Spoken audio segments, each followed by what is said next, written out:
All right, everybody, welcome back. We're on episode 2 of Ready, Set, Shag.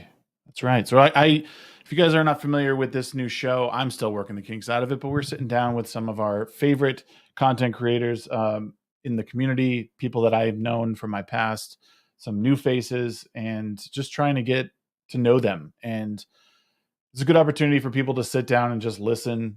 There's so much short form content out there that is just garbage, in my opinion. So I try and find some of the better people out here and talk to them and figure out who they are and what makes them tick and where they've been.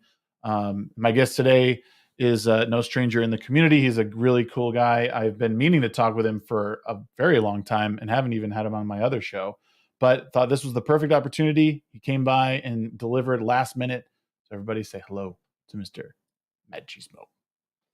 Two things. One, that countdown entirely too long. Okay. I fell asleep. I was DMing people, and I'm like, I'm just gonna take a nap during this thing. And two, you ever watch any of my content? What's your favorite video of mine? I knew you were gonna pull this, and you're right. I haven't watched nearly enough, or none. Yeah, son of a bitch. Would you agree though that like when you're a content creator, like I don't watch anybody. That's what I mean. Like, isn't it like one of the hardest things to do? Because when I sit down and talk to you, Dick's Division guys, whoever, like, yeah, it's awesome. It's a good flow. We all sort of like agree on a lot of stuff. We like a lot of the same things. But I just don't have time to consume all of this content. Well, the difference though is my content's really good. I watch it all the time. My own content, I prefer it over most people's. No, for real though, I can't watch live streams if I'm not on there. I don't know why, because I guess I'm so used to being able to push back or comment on something. When I can't, it drives me insane. The whole reason I started my channel was because I would be watching these live streams and I couldn't say anything. So yeah, I'm working my way up to who I want to take out. No, that's actually a good way of because they're an idiot. I'm almost there. It's a lot of the reason I started like live streaming. So when I started on Twitch, I was like, I just like to play games and I like to have other people involved with that. And when I saw that it was a thing, it like blew my mind. I'm like, oh my God, there's people watching. Cause I started watching people play games. No, I'm not a 12-year-old girl. I don't watch people play Pokemon and shit.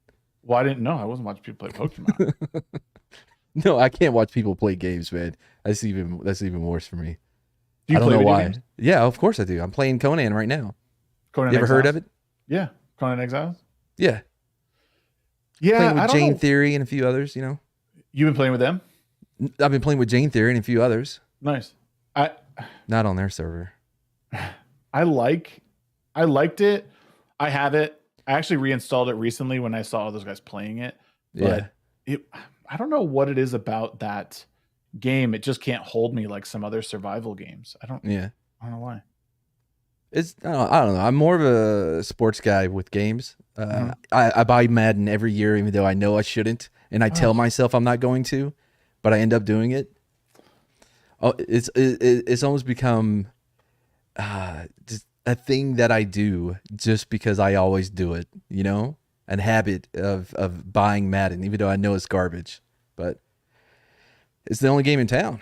it's like the Vice base. It's like your Vice for video games. It's like, okay, I'll pay for this every year. Fine. Yeah, kind of. Yeah, until we get a competitor in there. Yeah, but it won't happen with EA having the license, the What do you exclusive think? on the license. What do you think is wrong with Madden? Like, what do you Well, think is as big as?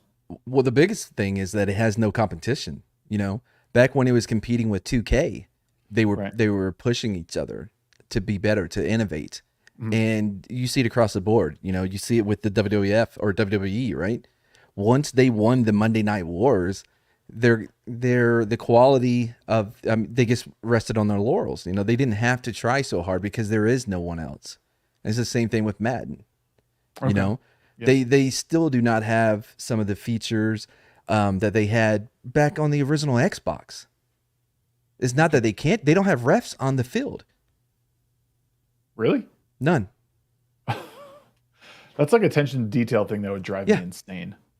yeah. So it's just one of those things, man. Without there being any competition, you don't have to try hard. You know. No, that's true. Um, well, before we get into a whole bunch of stuff, there's a question that I don't know why I'm so curious to know what people think of this, and maybe it's the same across the board. But I asked Lofty last week, but I guess, and I'll ask you too. Like, what do you think is the key to happiness? I know it's a cliche question, but I'm genuinely curious how people think Oh of yeah. this. The key to happiness is knowing that you'll never achieve anything that you want. Not that you won't ever achieve it, but that even if you do, it won't live up to the hype. The key to happiness is being happy in moments rather than putting off your happy. You know what I mean? Don't. A lot of times people will be like, will say, you know, man, if only I can get this job, then I'll be happy. If only I can meet this type of person, Ah, then I'll be happy. mhm. They're constantly putting it off until something somewhere comes along that will bring them the happiness that they already have, right? Yep. You have to find happiness in the smallest of moments because well, like most people, you know, we look at people that we think have everything, or they have the thing that we want that we think will make us whole, right? And if you think about it, if you look at them, they're just as unhappy as everybody else, Right. you know. Yeah. So the idea is that you're already depressed. I'm just telling you, you are. No, it's true. I think it was kind of going with something I was saying this past week that that life is pain and should be pain, but like I don't mean like you should go through each day like physically in pain, but like you there should be some strain on you, you know, like without gravity we wouldn't have muscle. Like we would obviously float away, but the reason we're able to like build muscle the way we do is because we have this external force on us all the time, and then we lift weights against that to try and make ourselves Right. physically stronger. But our anatomy would be totally different if we lived in a lighter environment. So like that little thing right there is like, do that to your mind. Like find a way to sort of exercise that every day. Find people who Well, can challenge your beliefs, or I mean that's a little bit different than. But I think it kind of goes to the same thing that you're saying, is like you need to really, you can't ever be content. You need to always be searching for that next goal. And there's always something else to achieve.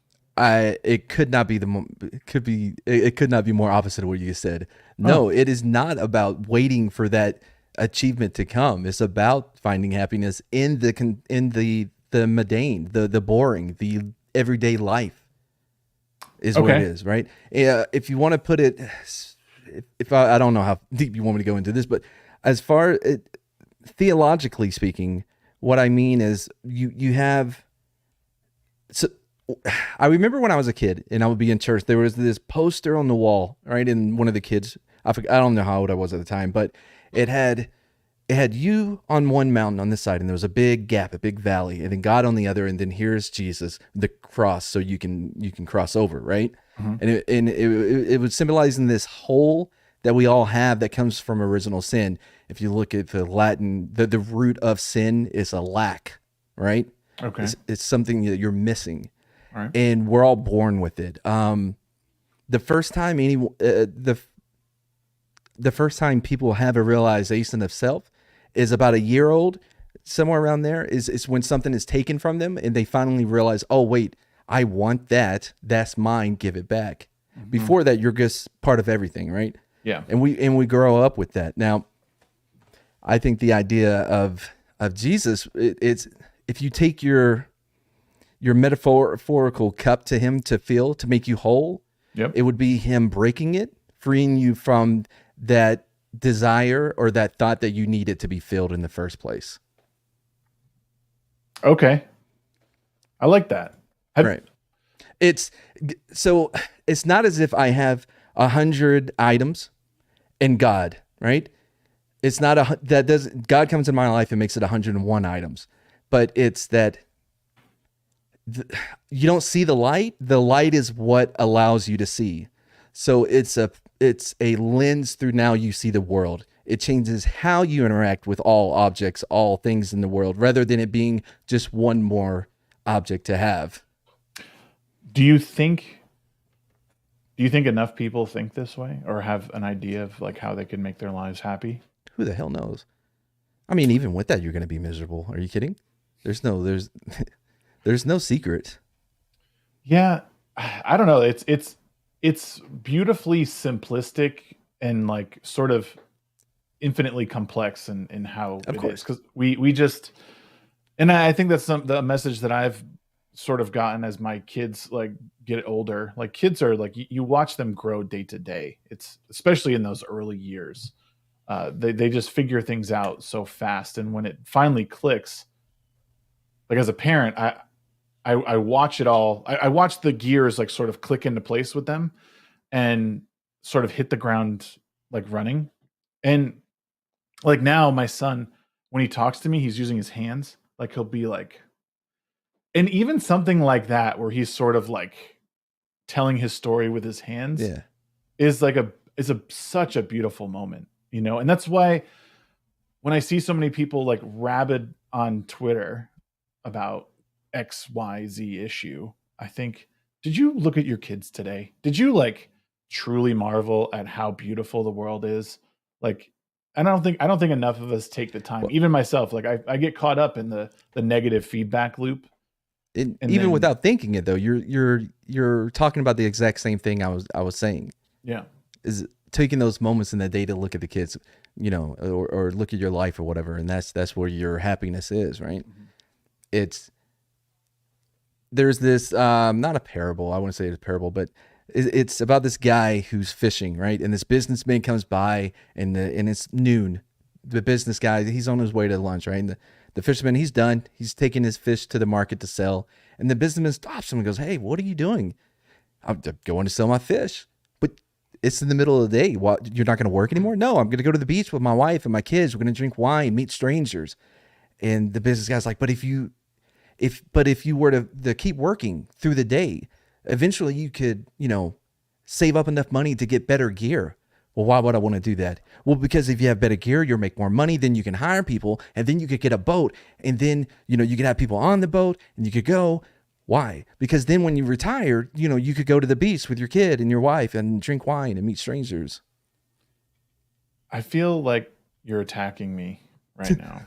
Why? Like no, seriously, no, not seriously, but like isn't that like that's what's driven into our head like growing Mhm. up, like when you go to school they're like, well, just work a little bit longer, work that 8-hour day, so then 2 days a week you can enjoy some free time. Right. And I even caught myself explaining this to my son, again, who's 5.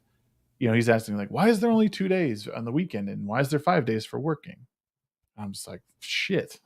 Like, and I started saying like, essentially, we work 5 days because we can make some money, and then we save it, and then we can go have fun on the weekends, and we can enjoy some Yeah. time. But like you get caught up in these like, oh, you have bills to pay. Well, you gotta work all this time, and same thing with retirement. It's like work 65 years, through the prime of your life, and then only enjoy about 15 of it, you know, after everything's like gone. It's like, Yeah. No. I that was part of the reason why I resigned. You know, I spent a decade of my life between being in the military and being a cop with this weight on me of uncertainty. You know, Yeah. because I mean, dude, there was days even when I was a cop when I would get home and I would be just so nasty from dealing with people. I would have to undress at the door before I would even go in. Wow. Because it was, you know, I got pepper spray residue all over me. I got people's nastiness. I mean, you know, just having a strip before I ever go inside, man. And yeah, man, it just sucks, dude. It was too much, man. Yeah, I didn't want to do it anymore. I didn't want to constantly, you know, have to look over my shoulder because I ran into some dude I arrested at the grocery store, you know? Yeah. That are you happy in your life now since you've left Oh, the of course. military and in the police force? Yeah. Well, I didn't have a choice but the military. Right. My mom was a cop for 22 years. She retired as a lieutenant colonel in the Connecticut State Police. And she left. She actually retired as soon as she could because she was like, this is insane. And when she retired, I mean, her job is like a political appointment. So she's appointed by the commissioner who's appointed by the governor. And so she, at that point, was like done. Like everything that she did was looked at under a microscope. And she's like, this is not what I signed up for. I signed up to lead and to keep the state safe and help people. And even behind a desk in an office, she was like, she's like, I'd rather be out like working narcotics. Like, even then it sucks, you know, but well, like, because you have so many eyes on you, both both external and internal. Yeah. You know, the body cams and the cams in the vehicles, those aren't for us. Those aren't for our safety. Right. It's so that if something happens, they can put it on you and get rid of you. At no point is something happen. Are they going to get rid of the high top brass because of something you did and you get to stay? No, they will run you over. They will run over as many people as they can until it gets to their level and they have to get rid of. You see what I'm saying? Right. Yeah. Yep. The punishment is never going to start at the top and go down. It is going to start at the bottom and go up. Do you think that's a solution? Absolutely not. Like, well, no, I'm saying like, no, what I mean is with everything, you know, the past few years, we've seen so many people say, you know, defund the police and, you know, that's ridiculous. No, but I know that, but I'm saying, do you think that maybe a restructuring of how the punishments go for, like, you know, if something happens within a precinct, like, should they start at the top and work their way down, or depends on what it is? I mean, because a lot of these things aren't an issue to begin with. You know, I see some of these videos, I'm like, hold on. Except for the one dude that got beat by 8 or 9 cops. Yeah, he got pulled out the car. Yep. But it felt personal because they were doing everything they could not to have him in handcuffs. First thing I said was like, whoa, this looks like a beat between people, not somebody that got pulled over and just got, you know. But again, it still falls back on the dude that got pulled over or whatever, because he did resist in the beginning and then he ran off, you know. Right. It's dumb. You're never going to win. We have radio. They have radios. You're not going to outrun the radio, period. Yeah, true. What do you think is like, why do you think all of this is happening with the police force? Like, you know, because I hear when it comes to like inner cities and even ghettos, like a lot of those communities want police to remain in there because it creates safety for them. It's the Ferguson effect, right? After Ferguson, because I was a cop during that time. After Ferguson, you felt the change, the turn to where everyone was cautious about everything, and we stopped being proactive, and just police work in general is reactive, right? You're responding to things that have already happened. Yeah. But there are things that you can do to be proactive to try to let people know. You know, I had this one dude on my shift. He was a sergeant, and he would just sit on the side of the road with his lights on. Really? To let people know that there's a cop here. So they would slow down. So down the road, you know, they wouldn't get pulled over by somebody and then have something on them and get snowballs, you know? Okay, I see. Yeah. Yeah. Just driving around the neighborhood, whatever. But all that stopped, you know, and then it was so intense because no, if you can, there's different videos that you can see now where cops are just asking the one we were just talking about with the guy that got beat by the dude who looked personal, right? There was a dude who legit said, "I'm gonna count down from 3." Like, what? What do you mean you're gonna count down from 3? You pussy. You know who does that? This isn't a kid. I had a very simple method, right? It was the ATM method. I will ask you to do something, I will tell you to do something, and then I will make you do it. That's it. And most of the time, just explaining that to someone, it prevents them from doing anything dumb. You know, I will ask you to get out the car. You don't get out, I will tell you. And then I will probably say, listen, I've already asked you. I've already told you. There's only one thing left, and you don't want to know what that is. They get out. If not, I will drag them out of the car. Period. I don't give a shit. When when did you leave the police force? Oh shit! What year is this? 2023. It was before COVID. I would say 2016, maybe around there. Okay. So it's been a minute. Right. Now that I think about it, yeah, it's been a minute since I was in. So a lot of this stuff, you're sort of watching the aftermath of a lot of all the It's always the same thing. It's they're so nervous about being the next George Zimmerman, not George Zimmerman. I don't know what that was first name. Chavano, right? Being the next Chavano, that you can see them hesitate, and you can see them not want to. You mean Chauvin? Chauvin, whatever. Yeah. Okay. Well, I was making sure maybe someone don't remember. Okay. I'm sure there's a Chavano out there that did some dumb shit. But no, it's they don't want to be that next guy. They don't want to have their picture on there, especially if they're white. Yeah. You know, if you're a straight white male and you're trying to arrest anyone, good luck, bro. Good luck. You know? Yeah. It's weird.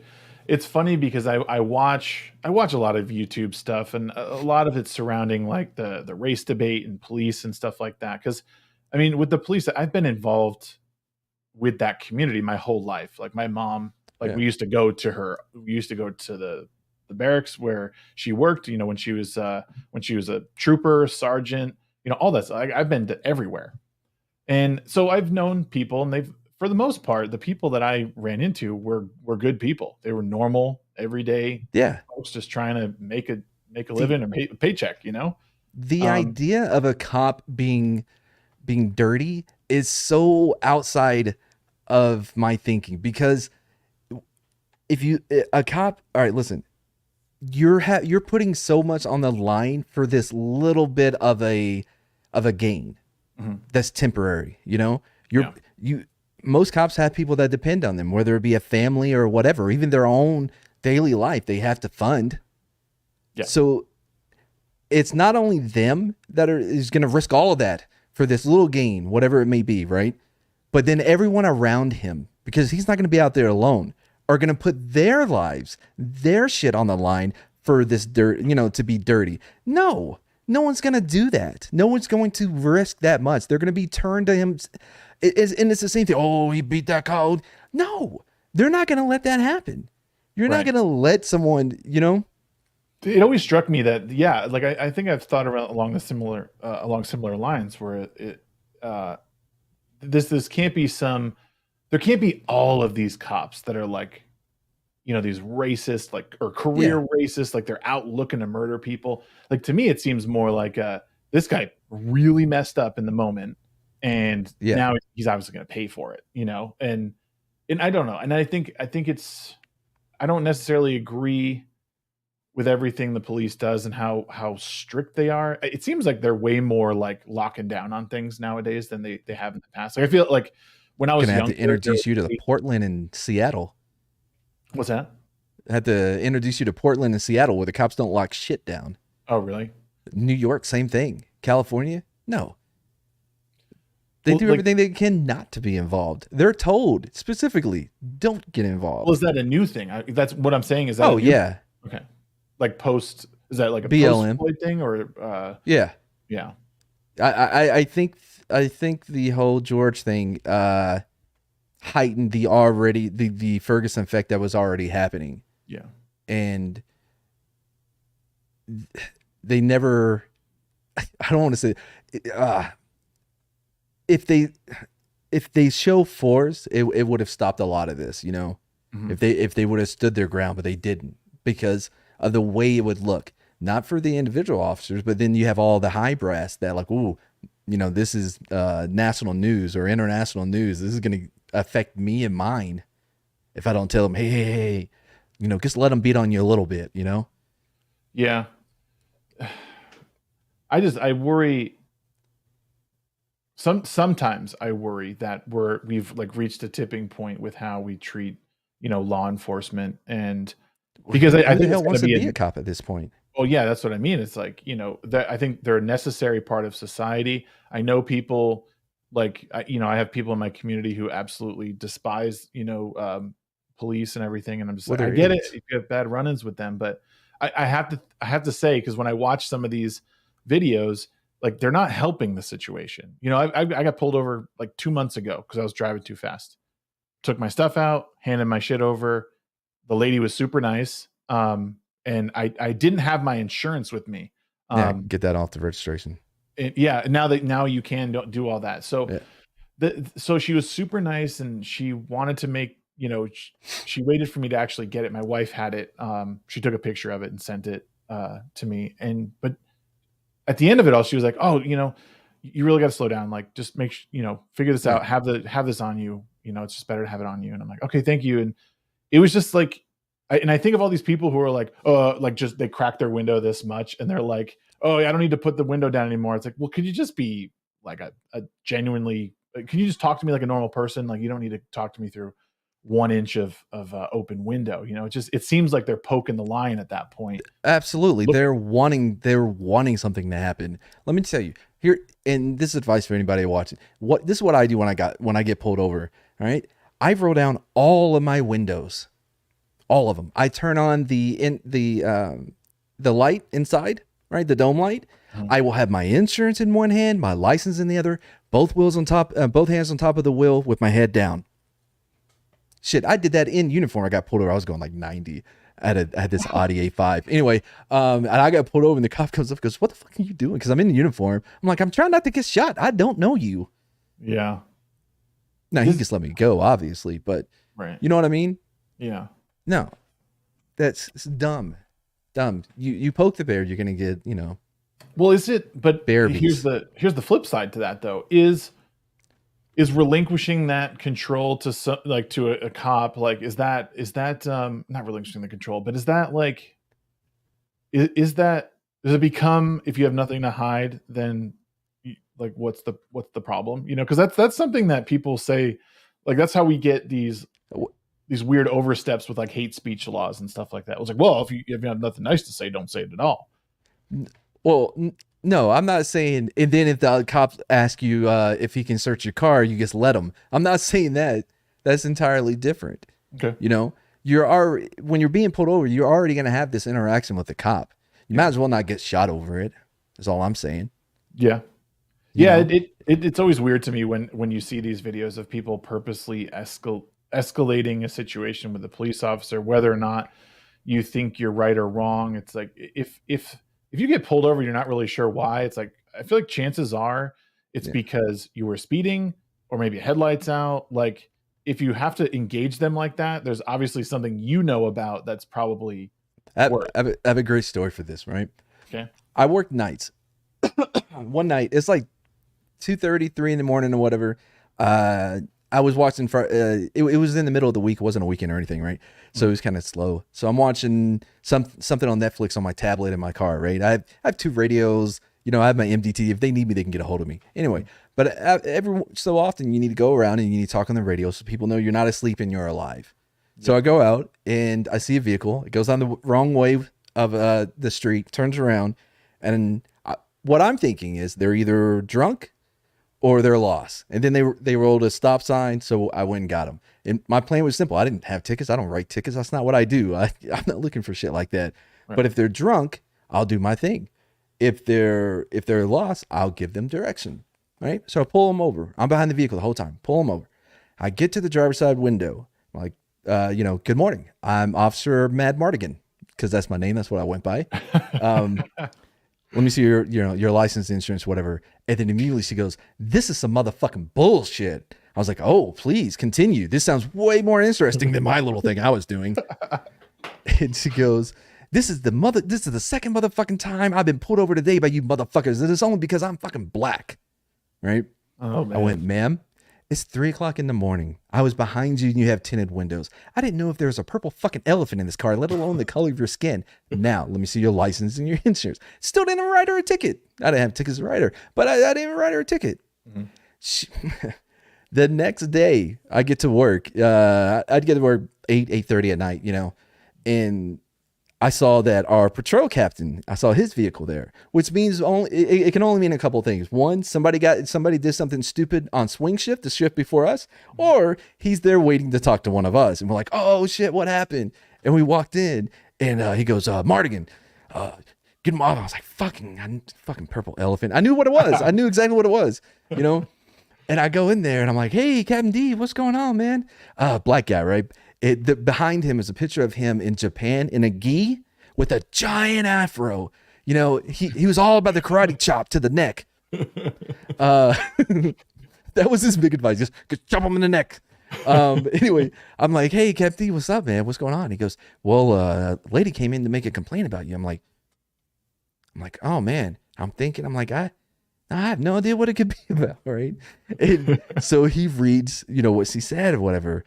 And I was like, other than her language was a lot cleaner in her version, that's almost verbatim what happened. I said, so what did you say? He said, well, I told her, ma'am, to be honest, the officer didn't know if there was a purple elephant in your car. I went, what? Shut the fuck up. Why would you do that? Like, what happened next? He goes, well, now we both have a meeting with the chief in the morning. I'm like, oh, okay. So she left his office and just climbed that ladder to complain. So the next morning, I had to stay over on my shift to go see the chief in the morning. I didn't even get in trouble. He just kept yelling at Captain Davis for all I got was stop being a bad influence, right? Because I can't believe you actually said. Yeah, why wouldn't I? She was an idiot.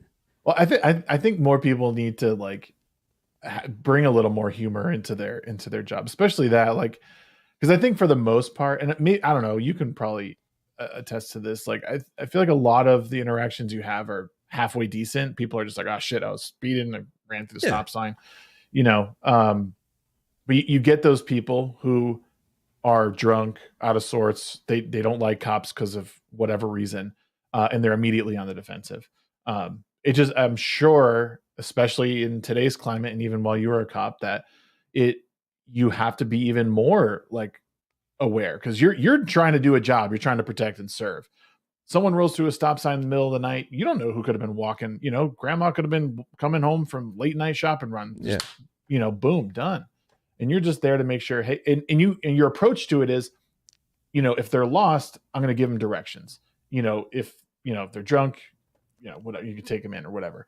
But I just think people need to, from where I sit, need to bring a little bit more humor into it. I don't know if that's the right way of, I guess just, I don't know how to put it. Just not take life so seriously sometimes. Even as a cop, I feel like you have to know when to bring a little levity to a situation. So you would see different policing styles, right? You would see the guy that, for whatever reason, he wants to project his authority on everyone immediately. Mm-hmm. He's the one with the crisp uniform, shine boots, haircut, shaved, and he'll go in and right. Yeah. That it only works on very weak-minded people or timid people. Mm-hmm. And even then it doesn't work for very long. And on the flip of that, you would have a guy, I remember this one dude, he was the most patient, nicest person ever. He would but he would get walked over by people. I remember one time on the radio, he went to a loud noise complaint and he's telling us over one of our talk around channel. He goes, and I told them if I had to come back here one more time. Oh God. I was like, what are you going to take away their Nintendo?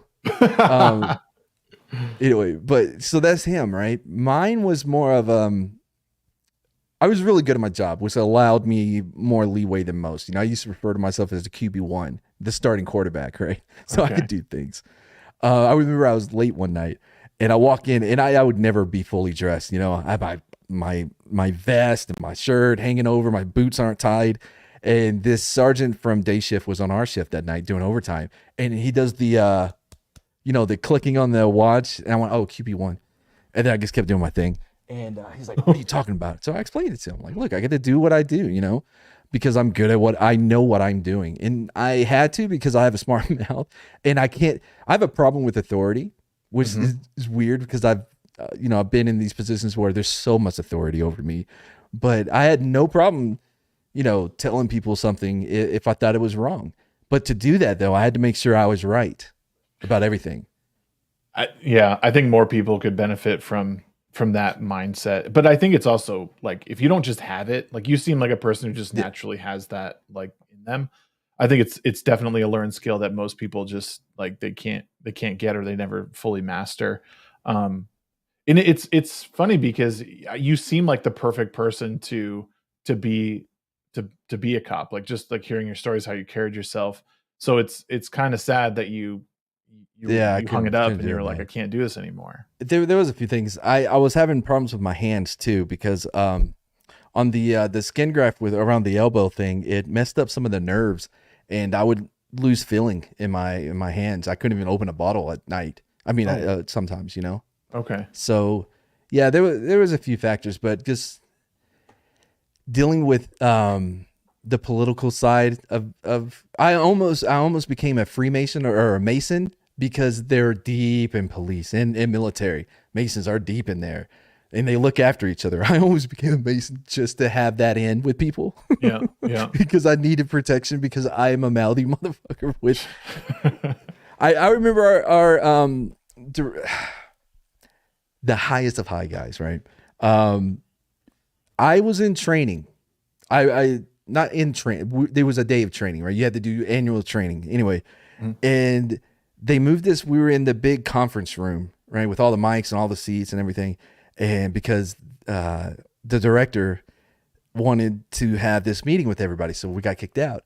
And then the training captain came over. He's like, "Hey, we need everybody to go back in there. He wants all of y'all in there." And I looked at him. I was like, "Captain K," because I know this guy. I'm like, does he know that I'm here? And he's like, yeah, he wants you there. He wants you there. I'm like, okay. So I go in and we're listening to everything. And he starts talking about something that he talked about at another time that I was there. And so when he's done his Q&A, and I was like, "Sir, I'd like to ask you the same question I asked you like 6 months ago." And because the complaint was we were having all of our cases kicked from the DA and people because we were fucking up. And so I asked him, I was like, "Listen, you said the same thing, whatever, right? None of us want our work to be for nothing. Right. If you tell us what we're doing wrong, we will fix it, or how we can, what we need to do instead." But I've been here, I think I was there like 4 years at this point. I've been here 4 years. I've never seen anyone from their office come in and explain to us what it is that we're doing that causes them to have to kick so many of our cases. It is some admin person was like, "Yeah, that's a good question. Why haven't they gone in there?" And I remember him being there in the front and he goes, "Yeah, that's a good question," and walks out the room. And I'm still standing there and he's not coming back. And the desk lieutenant that was sitting next to me, he goes, "Maybe you want to go get the answer." I'm like, "Maybe." And at the same time, I see the assistant chief, I see our patrol captain, and they're just staring at me. And I'm like, okay, let me sit down, right? The next night I was at work, they sent my patrol lieutenant out to talk to me. And I'm like, "What's that?" And this guy was an idiot. He hated me, but he had no clue what he was doing. Anyway, we've already had many runs running. He's like, you can't just embarrass the man like that." I'm like, "I'm embarrassed him." He's like, "It was a legitimate question." I'm like, then what's the problem? It's not like I popped it on him. I gave him 6 months to come up with an answer. I asked him the same question. It's not like I it wasn't out of the blue. And he's like, "Well, I'm just saying, because, now you're in the spotlight." And I was like, "Wait a minute. do I need union representation here for this?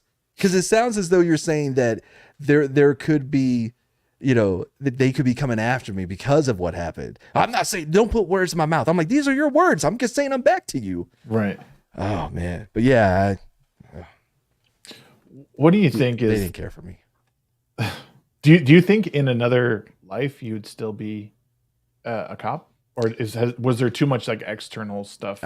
I mean, there it was just too much politically inside there, because once you get marked as a guy that is mouthy, they used to always have this reputation. I used to have this reputation for whatever reason that he's, he just wants to get in there and fight all the time because we had so many people who try to fight us. But you got to understand, I'm working weekends in a major, metropolitan city at night. Mm-hmm. Those things add up to drunk people wanting to fight you. Yeah. In fact, I never sprayed anyone with pepper spray, not once. I got sprayed from other people spraying people, but I never even sprayed it. I tased a few people. They deserved it though. But, yeah, but, yeah, man, it's just, if things were different, a lot of things would have to be different, Okay. Both internally and externally, because all of the hyper focus on police behavior has made it to where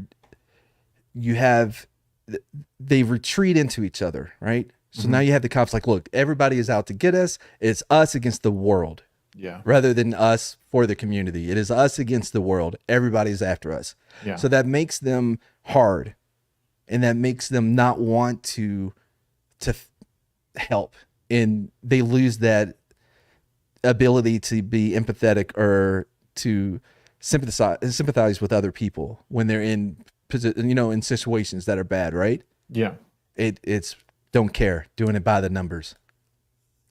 And I think that's the problem with the cameras, having so many eyes on you limits your discretion. Because normally if I pop a kid and he has like a dime bag, no cameras, I'm gonna stomp it out. We'll go along our day. I'm not doing paperwork for a fucking dime, Right. for some seeds and stems. Oh. Right.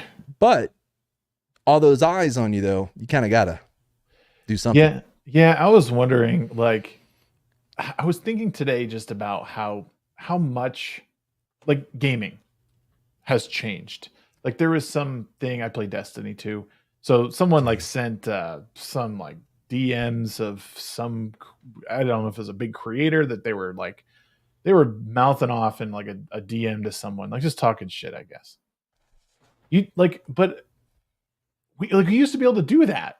You used to be able to like be on Xbox Live, call someone a few choice words and be done with it, like just talk your shit. And now you can't do those interactions. And I'm not saying that you need to do them in order to live, but sometimes things are just settled a certain way. And like you said, like when you have to use a little bit more discretion with stuff, like you said, with, busting a kid with a dime bag or whatever, like it sort of muddies the water, and it makes an interaction that could just be like hey man, stop fucking off. Or next time I come over here, it's going to be even worse. Sometimes something like that by an authority figure, or like even a proposed father figure, could like help a kid be like, oh shit, just scare the piss out of them real quick, and then off you go. But like now it's like you could, even if you tried to step up to a kid like that and you like were tough talking, even that could land you in hot water, because you're like, well, what do you think you are, this white guy talking to a black kid like that? Like, well, I don't know. I just didn't feel like, throwing the book at him right now. Just I'd rather give him a few words like a man. Yeah. Well, and also because one of the things is you have to know your audience. You have to know who you're talking to, because I wouldn't approach some, community leader or like on a school board, right, businessman. I wouldn't approach and I wouldn't interact with them the same way I would, someone a little bit more on the criminal side, a career criminal. Yeah. Because they wouldn't understand it. True. They wouldn't understand the same. So the same way I wouldn't use the F word a lot around, influential people or whatever, or business people, is because it just wouldn't hit the right tone for them to understand, I'm not out there to give favors to people. I'm out there to make my job as easy as possible. Simple. I have a simple formula, right? Mhm. If let's DWI, all right. If you're borderline, if it would take longer for you to get somebody out here to get you and your vehicle out of my sight than it would for me to just process you, you're going to jail. Okay. Period. Because I'm not going to sit out here all night and babysit you while you find somebody to come get you and your vehicle. I'm doing you a favor by this. No, you only have so much time. If that time lapses, I'm taking you in. Just going to do it my way. That's fair, because it also gives them like an out. Like, well, it gives them an out, but it allows you to sort of walk that line of enforcing the law. And all of that is the asshole test permeates all of that. You know, if you are an asshole, there is no way I'm going to go out of my way to help you. Absolutely not. If you're a dick, guess you're going to be treated like a dick. My attitude was always a reflection of yours. You're cool with me, I'm cool with you. Yeah. But there is a line. You cross that line, we're done. Yeah, the same thing kind of happens with me. I'm a project manager for a restoration company, you know. So I deal with homeowners, like pissed off homeowners constantly. And it's like I walk up to the door and I meet them for the first time, and a lot of times I just want to say, this can go one of two ways. You can help me and we can work on this together, or you can be a dick and this takes a really long time. Yeah. Like, I'm not going to go, like, I'll go out of my way sometimes for people who are nice and who are helpful and who are genuinely trying to, reach decisions and help me forward. But the people who are just like, in my fucking house, like, get in here, do your job and get out of here. It's like, well, you know, there's steps to all this, and there's people who need to come in here, and we need to figure out, you know, this, that, and third before we can, you know, do all this. And most people are fine, but you get some people and it's like that, it's done. Like, there's no more favors. I'm not going out of my way. You're at the bottom of my list. I don't know. That seems to be a good, like, practical way to go about it. And it saves you a lot of headaches. You know, once you hit that threshold, you're like, all right, well, I tried, and now it's it's done, you know? So you were talking about gaming, and I used to play Ghost Recon Future Soldier on Xbox 360. I was one of the best players in the game. It's not a brag. It's just the truth. I think in here somewhere I have my KDR. My KDR was well above a 4. Wow. Yeah. Nice. Yeah. Actually, Future Soldier is one of my favorite games of all time. Just no shit. Yeah. What'd you play on? 360. Bro, I was get fisted. Well, for a while. Then I was get sniped. Maybe get tickled. None of the names ring a bell, but I'm sure I didn't play on 360. Yes, I did. Yes, you didn't ever see it get. Hold on a second. I bet you I can go back in my Instagram full. I'll show you right now. I swear to God, one of my first pictures that I posted on my Instagram when I moved to Hawaii was my TV that had Ghost Recon Future Soldier on it. It was the dumbest shit. I remember I saw it like last week. I'm not gonna look for it. I know it's there though. Yeah, those were my favorite games, and I actually went back and played through the campaign. Yeah. Not too long ago, maybe a year or two ago. Still so good, dude. That's like one of the best Ghost Recon games. Oh, it is, dude. The two that came out after it was garbage. Check this out. Look at that. 3.81. Oh man, look at you go. Yeah. Bro, I was nasty on there. Actually, the whole reason I brought this up was because of all the hate mail I would get. Oh. Don't need friends like you. I can sleep with a good conscience. It'd be funny if one of these were my messages or something. What's your gamer tag? Look at these. I feel sorry for you. Why you guys in Texas? You're a joke. Like a bag of shit. Waste of space. Yeah, man. I mean, I guess a ton of these, dude. That's awesome that you have these. Hell yeah, dude. Two Eddie says camper. What the fuck? Yeah. That's awesome. Yeah, man. Some people are nice about it. Look at that. 32-3, bro. It's legit. The man's legit, all right? He showed us. 23-0 with all my gets. Damn, dude. Yeah. Get educated is one of your. Yeah. Oh, dude, we had some good ones. My favorite I came up with a guy was get jihaded. Nice. But yeah, bro. What was your gamer tag?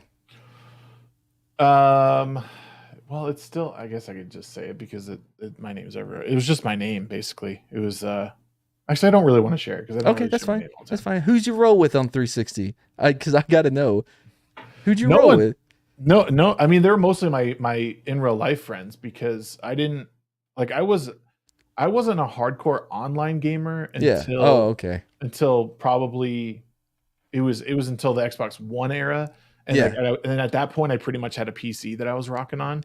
Yeah. But See, 360 was like so I played I I was really playing a lot of Modern Warfare.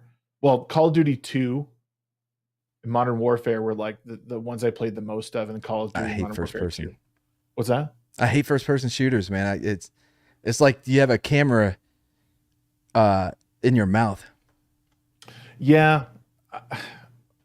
And actually, Future Soldier was the first like third person game I really enjoyed like multiplayer with. Um, I just think all the gadgets in that game were just so good and like practical. Like they Mhm. just seemed like, well, this is what future warfare would look like if we had it. Um, I mean, obviously we don't have a lot of those things, but it was still one of my favorite. Like, I just thought Yeah, I if had a this is blast, what the bro. next iteration of like combat would be, it's this is what we're looking at. I don't know about all that. I remember In Advanced my head because I don't have any other frame of reference. Advanced Warfare 2, the game that came out before Future Soldier, right? Mhm. When I got blown up, the first thing I did when I got out of the hospital, I had my stepmom drive me to GameStop to buy a 360. First thing I did. And my cousin and his parents, my aunt and uncle Mhm. would be them. They came to visit or whatever. They brought me Advanced Warfare, Advanced Warrior, whatever it was, the Ghost Recon game, the second one, right? Yeah. So I put it in, and I'm playing it. And during the training to teach you how to play the game or whatever, they're like, "Okay, get up on top of this building now. Grab this AT4 and blow up that Bradley." It was what I got blown up in, and so I did it. And I'm sitting there, and the Bradley's on fire. And I looked at my dad. I was like, "Can you put Tiger Woods back in for me?" I couldn't play it, man. It was probably another year and a half before I ever picked up that game. Damn. Do you Yeah, man. so that's interesting. So I was going to ask, like, has your time in like the police force was that heavily influenced by like your time in the military? Were you What? like the cop that you were? Is that sort of like was that molded by your time, or is this your? I can't find the words. Obviously, your time in the military molded who you are, but Yeah. like, did you learn like your like how you carried yourself as a cop? Like, was that a lot of that learned through your time in the military? I I I don't well because I was a scout. You know, we did recon. Okay. Uh, Well, I don't know much about yeah, no. So there wasn't a lot of crossover with police. I mean, I Okay. guess a little bit. We did have a domestic one night in Iraq, which was weird. Uh, we didn't Well, do I guess anything. your even your interactions with like your superiors, like, did you learn a lot about like the Uh, limits you could push in the military and yeah. Because believe it or not, I got into trouble a lot in the military too for my mouth. I was a horrible garrison soldier. You know, in the field, deployed, fucking good to go. But man, it's something. Any little bit of freedom. I got in trouble one time. Man, we had just gotten off and off of work or whatever, and before everybody left, before all the NCOs left or whatever, they saw me leaving with these two girls to go Mhm. out drinking. Yeah. And the next day, we were supposed to have this inspection by our first sergeant with all of our gear, and I got back drunk off my ass. I still passed the inspection, but I still got in trouble. I don't know how it worked because I passed, but I still got in trouble. Yeah. It was dumb. It's dumb. But I did walk away with pretty good lessons because my platoon sergeant, when, he's giving me his talk, right? Before I get punished, he's like, every decision you make in life is because of a woman, whether that be your wife, your girlfriend, your mother, your sister, whatever. It's always a woman, you know? And Oh, I because see I where went this out is with, going. yeah, I went out with girls, and then I'm looking at him, I'm like, I get what you're saying. I mean, not for me. He's like, no, everybody joins the military because of a woman. I was like, no, because the reason I joined, I got high and we were watching TV at the timeshare resort I worked at, and the Army commercial came on. I was like, go, call 1-800-GO Army, get a free T-shirt. I was like, fuck, bro, I want a free T-shirt. So I joined for a free T-shirt. I didn't join because of some chick, Yeah. But I get his point. I do see how women are the root of all evil. I get that. But which I think is what he was saying. I don't know. Maybe he was just telling me not to go out drinking so much. What oh man. I had a really good question to ask you and now I forgot. Oh, please. Was it about how that molded me into a cop? Well, I guess was that just the next logical thing to do after the military? Yeah, bro. It was like McDonald's like, hey, man, can you do recon on Burger King's secret sauce? Absolutely. Dude, you go in and, I had already left this aeronautics school. I was going to be a pilot, but I drank too much and smoked too much. And we came to an agreement that this wasn't the best course of action. I didn't get kicked out, no matter what they tell you. I was going to college again. They're like, oh yeah, you can do these courses online when you're in or whatever. Bullshit. You didn't have time to do any courses.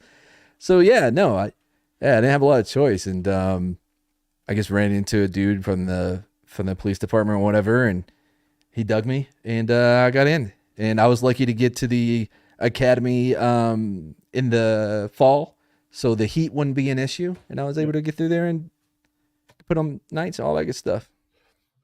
So I was listening to someone talk about their military experience, and one thing that stuck out to me that they said was when you're in the military, or what he was saying was when a lot of people get out of the military, they find a lack of purpose, because everything about the military is like you have a mission, like you go out, you get it done, or you don't, and you come back, and that's the goal is always the mission, like finish it out, and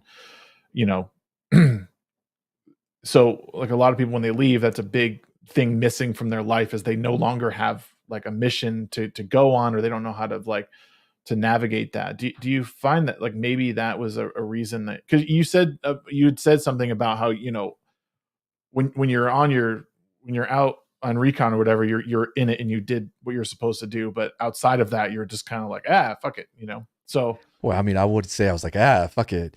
I just tend to do dumb things, like most of us, but I don't know about the whole missing motivation or whatever, or like having something to do. The thing that I think, as far as I'm concerned, most guys I know is is your brothers, because none of us give a shit about the Iraqi people as a whole. We weren't there trying to plant freedom seeds and water it with independence, so they can grow or whatever. Then no one gave a shit. We just went out, try not to get killed as much as we can, and then get back, and that was it. The best way I can explain what it was to be one of them, to be a brother, is if you ever been to camp, like a summer camp. Yeah. All right. So how at summer camp your relationships, your friendships grow so quickly and so intensely, mm-hmm. right? Because you're cut off from the entire world. Yeah. So there's no going home and reset. You're best friends for life while you're at camp. Yeah. Well, imagine that, but now surrounded by millions of people who want to kill you, and they put bombs in the streets. So when you leave your little cabin and you're out with your buddy, they are trying to murder you. So that's how it grows so quickly, because you have to, Brandon and me, we did not care for each other before we deployed. Not at all. We didn't get along at all. We had one or two pretty cool times, but then when we got there, shit happened. And so people were moving around. We had to fill spots because we lost a couple people. So we had to move people around, and it ended up just being Brandon and I on our Bradley and our Humvee. We had two vehicles that we were taking, that we had, and then we had this new NCO that came in from admin, and he was a complete piece of shit. You know, he never helped us. And whenever we took out the Bradley, it was not meant for Baghdad. You know, all the bolts on the side skirt would shear off, so we would have to replace them. We'd get back from a mission, and there would be days by the time we're done with all the work we have to do, we're lining up to go back out. So out of necessity, out of just, you know, circumstances, we were closer than anyone. We could not operate without each other. So And Brandon, someone you grew up with? Is that no, Oh no. no, I met him in the military. Yeah. Oh, okay. But during your time in the military, you guys weren't Yeah. close at all. Okay. No, well, before we deployed, yeah. Okay. And then just, you know, having all that, it you know, so losing him affected me far more than what happened to me, you know, because I got hit April 20th of 06. He finally passed away May 12th, right? So May 12th is a lot bigger day for me than April 20th, April 20th, whatever, you know? Like I have long accepted the scars and all of that, but you know, with him it's different. So that is the brotherhood that comes from that. Right. It was like I don't know having how we each got other's there. back. Well, no, no, I hear you. So like just having someone, because there you need someone always looking over your shoulder. That's Yeah. what you do for one Of another. course. Yeah. Can't trust anybody. Do you think, would you still be in the military today? If Man, I don't think so, dude. or like would you have stayed in? Would you have stayed much longer? Like it was. I mean, I would have to stay the full 4 years Yeah. that I signed up for, but I don't think I would have kept going after that. No. Nah, I got in trouble too much. If I could be deployed the whole time, maybe. Okay. But yeah, no. I would have been lucky to, because I was going to go to the E5 board before I got blown up. But there's no way I would have ever made E7. There's no way they would have put me at that, you know? I would have been a career E6 at best. But yeah.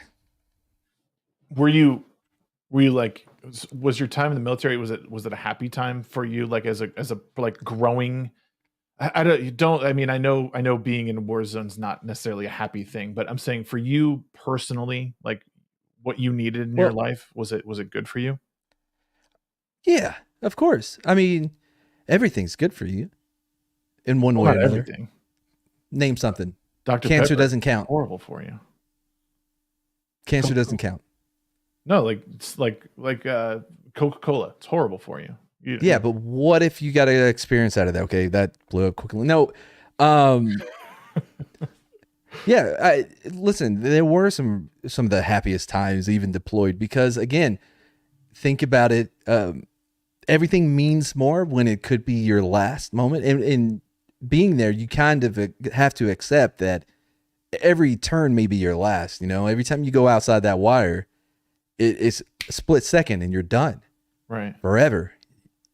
You fold, you know? Mm-hmm. So yeah, everything meant more, everything was funnier, everything tasted better, you know? But that's the beauty, you know, without tragedy, you know, and life would almost be easy, but it wouldn't be beautiful. Right. There's no sweet without the sour. Exactly. Yeah. Yeah. Yeah. It's bizarre. Like I've never been in the military. I'm sure it's very obvious, but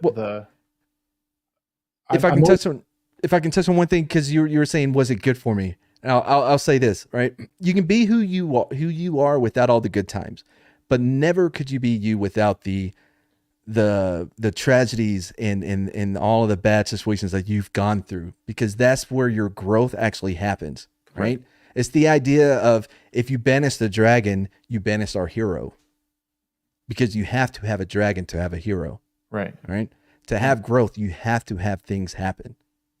And it being mortal, you know, you see all the gods in mythology want to be human, because when everything is on such a short timeline, you know, it's a blink and over, it means more. Yep. Yeah, it's I could see too, like how, you know, time in the military and in war is it just magnifies all that and how important, or not how important, but just how like you need that part of your life to grow beyond. Um, because in some ways you have to be your own hero in your life. And I've said to people before, I believe that you need to believe in yourself before you can expect anyone else to. So in that regard, you need to be your hero to lift yourself out of something. Like I couldn't just be dependent on other people to help pick me up. Like I need to be able to stand on my own 2 feet before I can get others to help me. Or that's if I really want to experience the growth or have the things that I want. um, Well, I and mean, I think it's across the board too, even with relationships, to ever really appreciate having love, you kind of got to lose it, yeah, because then you appreciate what you have. The worst thing you can do for your kids is to spoil them, is to give them everything that they want. And I think the generation coming behind us is a generation of spoiled kids that they have no war, they have no great thing that they can rage against, because I think internally all people are rebellious, especially here in America. We have a real rebellious streak to us. We want to rebel, we want to make change. Well, unfortunately, they're down to microaggression and problematic language is all they got left to right. rage against. That's why they're Yeah, trying to be the civil rights movement, but they don't have anything to that level to fight. right. And what's funny too is like I think it was under Trump that like he was the one that like gave like equal protection for trans people too. I'd have to go back and look, but I was I reading somewhere that he was responsible for like including them into the civil rights movement. Um, like again, I'd have to go back and look at it. Yeah, because I don't know a time that they weren't covered. And I don't know. It may have something to do with like insurance stuff or whatever. But either way, like the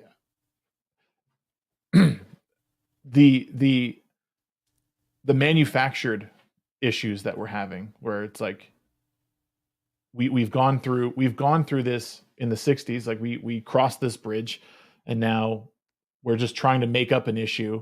But we also just keep dividing ourselves into different boxes. Like we used to be like two separate boxes, and now it's like nope, we need an infinite a number of boxes, and for each one of those we're going to have a massive movement. And it's just muddying the waters, because I think we've never been in a better position where people have been had equal opportunity. Now Or maybe that's quality of life. There's never been yeah, a time in human history that people have had it so good. Never. right. Well, and even I don't like watching clips a lot, but you get these clips from like there's a Charlie Kirk clip, and I'm I not don't his know who that biggest. is. He's part of the was it Youth America Foundation. So he works kind of tangential to like Ben Shapiro and all those guys. Okay. What's his name? Charlie Kirk. Okay. You can find clips of him like on universities all the time, and just getting into it with people. But one of the things, he was talking to this girl who was trying to say capitalism is like the root of all evil, and like we should be in a socialist society. And he's she was like, well, you bought all those clothes at like a store that were made from slave labor. And she's like, well, there's nowhere else to buy it.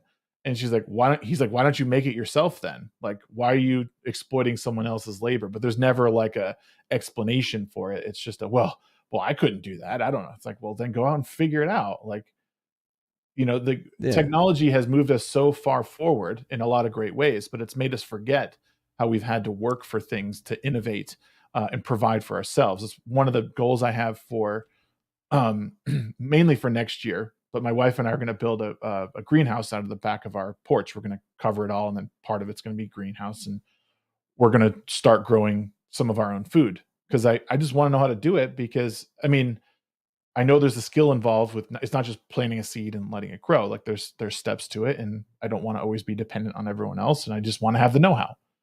But now you don't have to. Everyone just thinks food comes from a supermarket. Yeah. Well, I mean, they're idiots, but I get what you're saying for sure. But I mean, bro, you can put me on an island with all the tools and material. You come back, I'm still just gonna be stabbing at shit with a stick. You Yeah. know what I mean? I Yeah. mean, I don't. You're not going to come back, and I'm not going to have the next iPhone ready to go. Right. You know. Right. Yeah, I get what you're saying. We are very dependent upon the technology and the society that we're living in. But I think a lot of it comes down to something that you can't test, you can't prep. You know. Yeah. You know, I've talked about this before, but being deployed, you would see guys that were the most hua of all hua soldiers, the most high speed, in garrison, right? They were going to be, the top guys. But then shit happened and they froze the fuck up and they shit themselves. Yeah. You never know. Everybody wants to look at themselves as being capable or look at themselves as being able to respond to life or death situations, heroically or competently. But no matter how much training, no matter how much, you thought about it and are sure that you can do it, you do not know until you are tested. And I promise you, there's a lot more guys out there, this is specifically for men, but there's a lot more guys out there that do not want to know the answer. They don't want, because it would be better for them to live in their fantasy that they would be capable than to find out that they wouldn't. Because I know guys that couldn't. And I know how their lives are now, knowing it. Knowing they let people down. Knowing they couldn't step up. And it's completely different, man.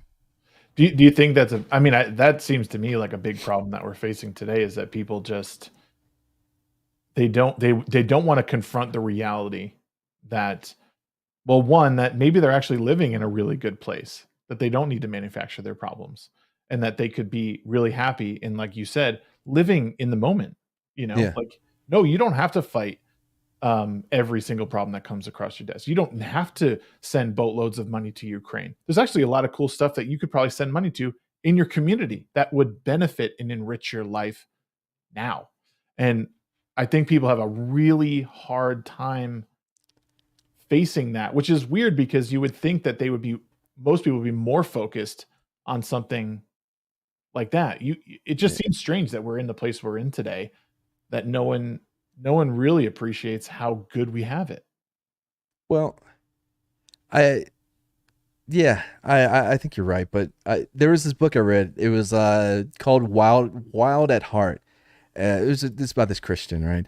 And he was talking about, all men have that drive to be tested or whatever.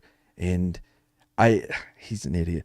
Because he had never gone through some of the things that he was talking about, right? But Yeah. he was in the woods with a whistle one time of the bear. I don't know. Anyway, but one of the things that he used Tristan from Legends of the Fall, Brad Pitt's character. Yeah. I love that movie. Great movie. And I love his character. It is so good, And the line in the book was basically like, every man wants to be Tristan, every woman wants to marry a Tristan. He's like, but too many of them are the youngest one. Howard, maybe was his name. I can't remember his name. The young one that got killed in the war. Yeah, in the war. That got wrapped up in the barbed wire or whatever. Oh, what was his name? Yeah, I can't think of it. It's right here. But Samuel was his name. Samuel, right? Yeah. And I read that. I just got mad when I read it because I'm like, you have no idea what you're talking about. Because anyone who has lived even a sample size of what Tristan went through will tell you that they much rather would be Samuel. Yeah. To have these beliefs and these principles and to die before you realize it's all bullshit. Yeah. It's really true. And I think people who live as Tristan did, I think, and I think even Tristan in that movie wishes he was his brother. Of course. But it's not just how he lived though. Look at what he went through, when he lost his brother and he was there and he, cuts out his heart and then he goes for revenge, and scalping motherfuckers out there. Right. Yeah. And then he gets back and he can't be with whatever the hell her name is. So he goes and he's like a opium head pirate or whatever he was doing. Right. And he comes back and he's finally clean and he marries whatever the Native American girl was. Right. And he has a family. Yeah. And then what happens? Well, they were kind of bootlegging. But what happened? Right. His family gets murdered, not him. His father gets murdered, not him. Right. So every time, I mean, just everything is taken from him Right. over and over again. And yet he's still having to stand. Yeah. You know? That is a miserable existence. It's almost interesting. I never thought of that into this movie because that's one of my favorite movies ever. Yeah. I could watch that movie over and over again. It almost is like, it almost speaks to immortality and how like awful it could be is to live such a fulfilling and fruitful life, like on paper, but like you, through it all, you just watch everyone you know disappear, Yeah. or be consumed by, your sense of adventure or your need to live and go on. And that's really, I never thought of it until this moment, but it really kind of speaks like that's kind of, you need to learn to live now and love what you have. And I don't know, man, that movie's so good. Now I want to go watch it. Like, Have you ever seen, crap, man, the Liam Neeson movie? It's one of my favorite movies, The Gray. I have not seen The Gray. It's one of my favorite movies. You have to see it. It is not Liam Neeson, versus wolves like Taken. It's not at all. The way that they promoted it, or the way they tried to sell the movie to people, it was Taken versus wolves, but it's not at all. Okay. It's grim, and it's one of my favorite movies of all time. It's an amazing movie. You need to check that out. I'll tell you this. The best military movie, if you want to get a good look into that, is The Outpost. Written and directed by Rod Laurie, who I've streamed with a couple times. Cool dude, legit cool dude. He went to West Point, so he's a military guy too. But man, that movie hit it. The girlfriend and I, it took us 3 hours because I kept pausing. It was like, let me explain why it's so awesome. There's spit bottles everywhere, right? Because there's little things about it. The best cop movie, I think, End of Watch, with Michael Pena and Jake Gyllenhaal. Okay. That movie hits me every time I see it, man. The ending is brutal. I've never seen it. It's one of those movies when it was coming out, I was like, oh, that looks really good. And I never ended up watching it. So I will be sure to The Outpost and End of Watch. Yeah. Okay. Yep. Those two are in Fury. I'm sure you've seen Fury with Brad Pitt. Yeah, that was really good. Yep. Really, really good. That's another Antoine Fuqua movie. I dig all of his movies, man. Dig all of them. So how does like a movie like Saving Private Ryan like fit into your like? So I mean, I don't have any. I like it. It's good, but I don't have any connection to World War II. Okay, that's fair. You know what I mean? So I can't look at it and be like, they would never do this or they wouldn't do that. How the hell should I know? Right. Maybe some behavioral things I can kind of say, but as far as how accurate it is to military, I'm not part of World War II. You know what I mean? Right. That's why the Hurt Lockers, that one hit me at a level to where I was pissed off, and I have been pissed off ever since. I tried rewatching. I was like, you know what? Now that I'm on YouTube, I'll do a video and break it down. Less than 5 minutes in, I'm screaming at the TV, and the girlfriend turned it off. So what about? Because that's always heralded as one of the best movies, right? Like ever. What about it can you not stand? Everything, even to just the way they interact and talk to each other is wrong. Everything about it is wrong. The uniforms, their job, what they're doing, what they're saying, how they're acting, where they're living. Everything is wrong. It was so bad, and the EOD community specifically was so pissed off. Their EOD guy, the specialist that they had for the movie, right? He even had to come out with a statement, and he was saying like, well, to tell the story, we couldn't have it be accurate to how things really are. Yeah. What? So they sacrificed authenticity for the story to be told. Wow. And that's not based on a true story, is it? Fuck no, it's not. It's just okay. And that was directed by Cameron's wife, right? James Cameron. Yeah, a woman. Yeah. Yeah. See? And I tell you what, seeing that movie, it makes me doubt even more that she directed Point Break, especially as her first movie. You can't tell me that James Cameron wasn't there. Like, no, honey, put the camera here. You know what I mean? No, honey, Yeah. do this. That's Ghost really too directed by our bad dad. because, as someone who's not tied to that world at all, like I look at it and go, oh wow, this is awesome. It's a masterpiece. But Complete bullshit. No, Generation Kill, the miniseries that was on HBO, that's top notch. Generation Kill, The Outpost, those two always come to mind. And in the Army Now with Pauly Shore, believe it or not, their depiction of basic training, not when they finally go, but basic training is the most accurate I've ever seen. Really? Yes. Interesting. Yeah, because I think they filmed it on a real base during a real cycle, because they're out on the field with the Army gray sweats. They're doing the formation right. They're doing exactly what would happen. And yeah, in the Army Now is probably the most accurate depiction of at least basic training. Wow, that's probably the last movie I think would have any sort of. Even like if you said Major Payne was like a good depiction. I mean, well, I've never been in a private school where I was part of the ROTC. I couldn't tell you how accurate it is. Still a great movie though. I love. I love it. Oh, yeah, we did it on Toxic Tuesday with Nick. Oh yeah, not too long ago, a couple weeks. Yeah.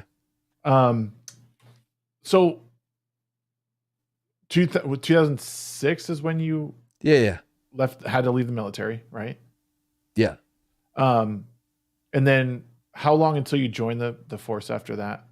A couple years. Okay. A couple years, because I had another surgery underneath my arm because I couldn't raise my arm more than about this. Oh.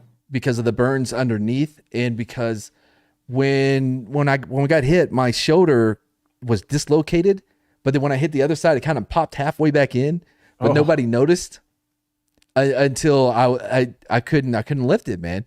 And they tried to put a shot in it, and they just kept hitting so much scar tissue that it's built up that it was nasty. Yeah. So I had to go through all that, and then just all the rehab or all that stuff. Okay. And then you were a cop till 2016, you said? Yeah, give or take. Yeah. And then when did YouTube start for you? What year is this? 2023? I guess 2021, maybe. Okay. Was it like, did it become, because you had said earlier that it was a product of like just wanting to sort of talk about, No, it was wanting to yell at people that were dumb on live streams. Oh, right. Okay. Yeah, because they were wrong and I was right. And because I needed an outlet. The girlfriend, I think she was done having me here without because she'll be working. She can work remotely on her stuff, right? And I'm always going in there like, babe, over here, babe, Yeah. So yeah, she wanted me to have something to do, so I'd stay at it. Like right now, she's in a meeting. The last thing she wants is me running in there because I want to show her some clip on YouTube, or I'm watching some show I want her to watch. But I needed an outlet also because I did a lot of improv, and I would have these. I've ran this meetup that was called Thinkers and Drinkers, was a ton of fun. I got in a lot of trouble too though, but just women. But yeah, no. So I needed a creative outlet, I guess. Okay. And I like talking. Yeah. So improv is in comedy. Like you were doing like comedy skits? Yeah. No, improv. Yeah. It's not a skit. We don't write it. It's improv. Sorry. And where were you doing that like locally, or were you doing it on YouTube? Well, not nationally. No, I didn't travel. No, yeah. Yeah. It was local. Yeah. Okay. Well, I don't know. Some people do that stuff, and like, my friends like they toured for years as bands, but like a lot of them never amounted to anything, So I mean, I could be the same with sure. that. Yeah, I was a failure, if that's what you're saying. Hey man, we got to fail. Never right? made it to that national stage. Oh, whatever that was. We didn't tour but yeah, and I also wrote for a couple of local comedians, stand up. This is one guy, Paris. He was funny. I wrote for him. Actually, Brahma. I've read him. One of the sets I wrote for him. It's pretty good, I think. Dude, I got like to use there's the like N word a lot more than you would think. I'm kidding. I didn't there's mean to so say that. much like stuff like I mean, obviously we haven't had like a one-on-one No. talk ever, Yeah. but like it's just funny. Like I never. It's cool to learn this stuff about people. It's one of the reasons I like, doing this is you Yeah. learn what. I mean, comedy I never would have guessed because you are a funny dude, but it didn't register like, oh, maybe he wrote comedy for someone, or maybe he was Yeah. doing improv. So what? Maybe now you'll watch some of my content. Absolutely, absolutely. Start with the my Obi-Wan video. I think it for me to me is my favorite one, just because of it's all. I don't write any of it. I just get on the mic and I start doing it. But it worked out to where there was this through line throughout the video, and I think it's hilarious. But yeah, and it's short. Well, that's good because I don't want to sit at any No. length really to watch a recorded version of you. It's bad enough sitting here, screen to screen. No, man, it's just cool to know that like, I mean, yeah, I just never would have guessed that was a part of what you were doing. Is it like a goal? Like, is it something you still try and like strive for? Is like, well, maybe this will No. work out, or are you of the mind because you're into like living the moment that it's just like I'm just going to enjoy the things I like I'll enjoy a movie, I'll talk about it, and if something comes of this down the line, like even better. Yeah, Slender, I really do. Sorry, I had to yell something. No, you're It's good. good. No, I haven't. I'm not even gonna apply for monetization because one, I don't think they're gonna let me be monetized. But it's never been about that. I am fortunate enough to where my girlfriend makes enough money to where I barely have to contribute to the bills. All my money goes to dumb shit. I've bought so much El Gato shit. You know what I mean? Right. And I'm always like, ooh, I could use a new chair because it's kind of wobbly, or ooh, sometimes it'll, or whatever. A new monitor. I spend my money on dumb shit, but I'm fortunate to where I don't have to worry about that. Yeah. So as far as monetizing my channel, I'm not gonna monetize it. I don't. I know people have asked about it, like, oh man, you could have members and super chats or whatever. I'm like, it's not worth anyone paying me. Why not? But if someone values the time you do, that's like, good. Tell your friends. Yeah, I'd rather more people hear about it than just to get super chats for whatever reason. No. You want to support me? Tell people. What if you turned it on but didn't tell anyone? So it was just like there, like there was like all of a sudden there was a super chat link, but you never promoted it. No, I don't even have that damn stream element thing. I mean, I'm signed up for it or whatever. I don't ever use it. Really? It's interesting that. Well, I mean, no, I think I don't think enough people have that mindset of like, I just want to do this to do it. Like, I'm just here. I don't need to get paid to do it. I just want people to enjoy it. I'm never going to be a Gary. And I don't. Not with that attitude. I'm never going to be a Gary, but I also have no desire to be a Gary. Okay. I am far more my accomplishments on YouTube has been meeting people that are cool. Yeah. That is my measurement of success that I go by on YouTube. Okay. Do I enjoy what I do and the people that I hang out with? And yes, if this ever became a job to where I feel that I need to schedule so many hours a day to work on content, to have that content out so I can be in the algorithm or blah, blah, blah, blah. That's the day you're going to see me quit. Because that's not me. I'm not going to do it if I don't like it. I 100% get where you're coming from because that's how I have carried myself through this is like I've turned on monetization on my channel, but like my whole life is like taking care of my family and my day job, I'm fortunate enough that I can make time during the week to do things like this. But I don't know. I would like to be able to plan out content, but for now it's like the only thing I can do and want to do are the live streams when I can, talk to people when I can, and then those videos will come out. And if people want to support that, I'm all for it. Because I'd be lying if I said I wouldn't want to do this full time. Yeah. I really enjoy talking to people. I enjoy learning from people. And I enjoy giving my thoughts on on certain topics. But yeah, I don't know. Like right now, I couldn't see myself like quitting my job to like plan out content because that would get it would get tiresome. Like I would learn to hate it.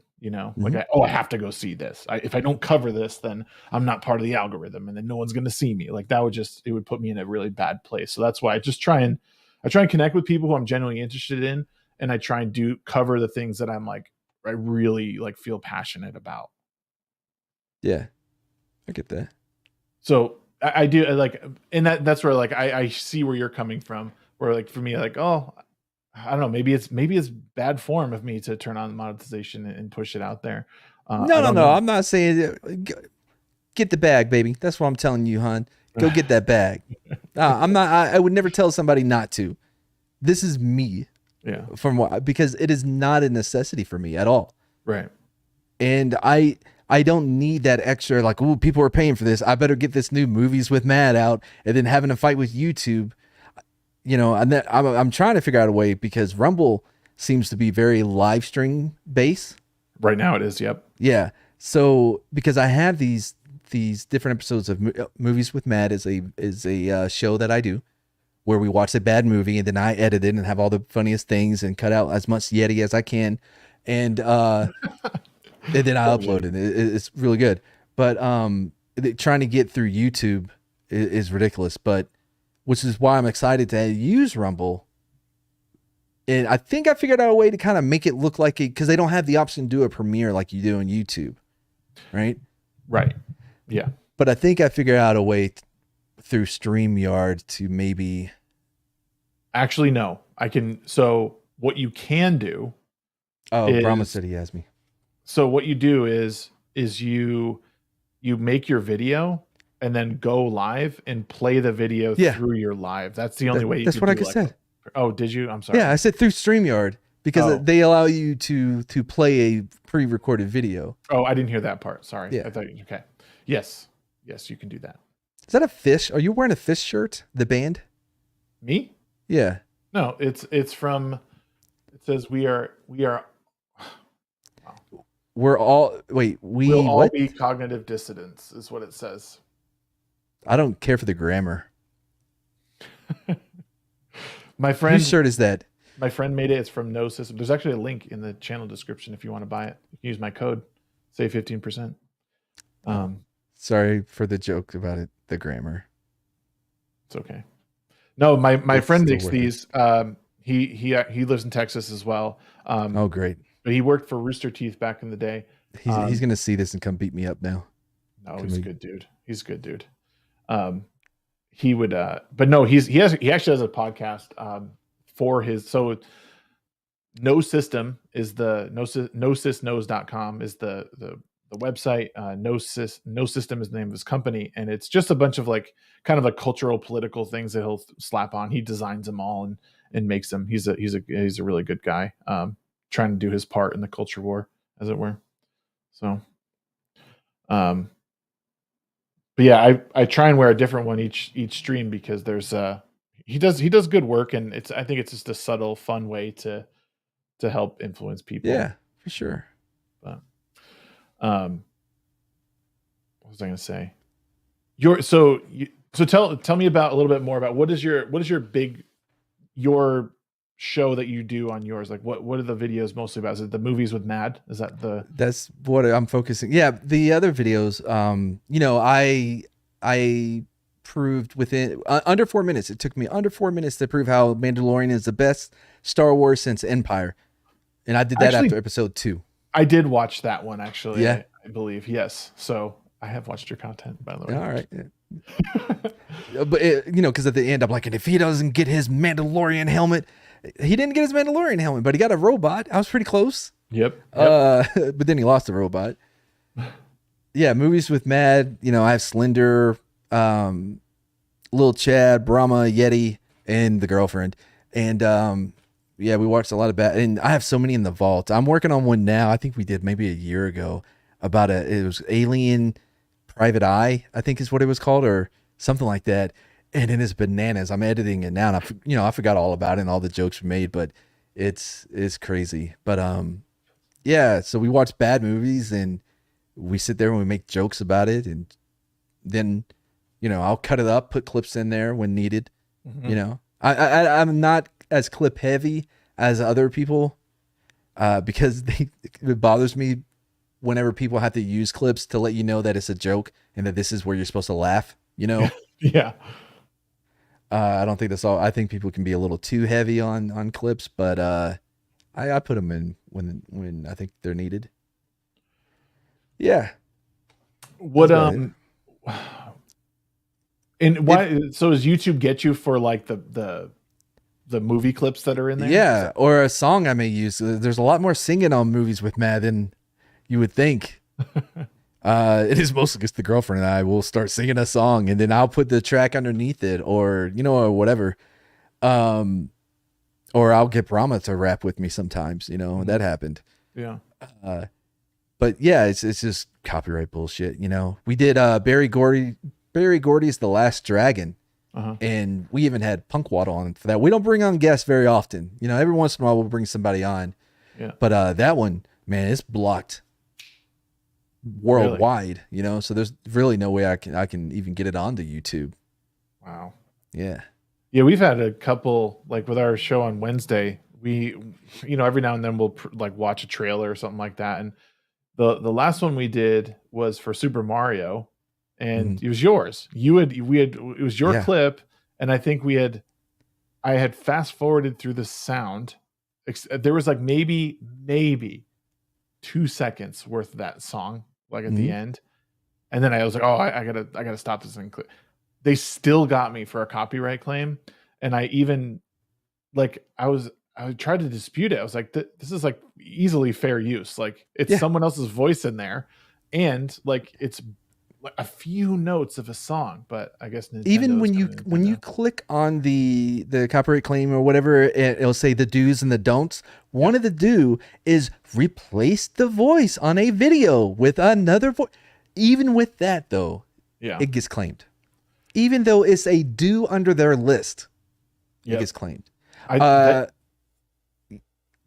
I have a couple ideas that I've been kicking around. I do this thing. It started a long time ago, and I just stopped doing it. But Mav's favorite things. The last one I did was my favorite Ethernet cable. Really? Yeah. I have a great. I'll let it. Nobody's watching this. I'll let it go. So my next idea for Mav's favorite thing is because I got suggestions in the comments, and one of them was about my favorite toilet paper. I was like, but I got something. I came up with something better because rather than a bidet, is that what it's called? I keep saying it because I'm going to use it for the bit. The bidet, the one that sprays your asshole with water. Bidet. I call it a bidet. A bidet.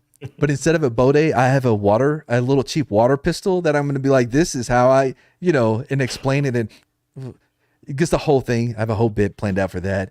I want to bring back Magic with Mad because everyone loves that one, and I have an idea for a new Animal